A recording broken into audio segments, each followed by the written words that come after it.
Wow in 1 minute. Check দিয়েছেন আর সেই check ব্যাংকে জমা দিয়ে দেখলেন চেক বাউন্স।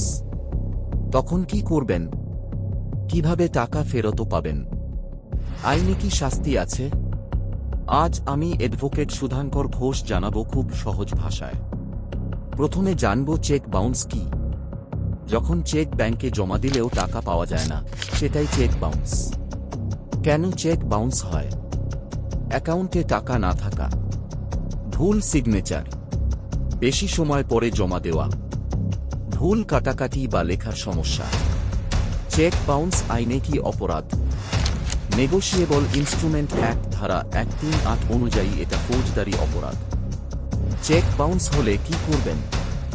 প্রথম ধাপ, ব্যাংকের থেকে চেক রিটার্ন মেমো সংগ্রহ করুন।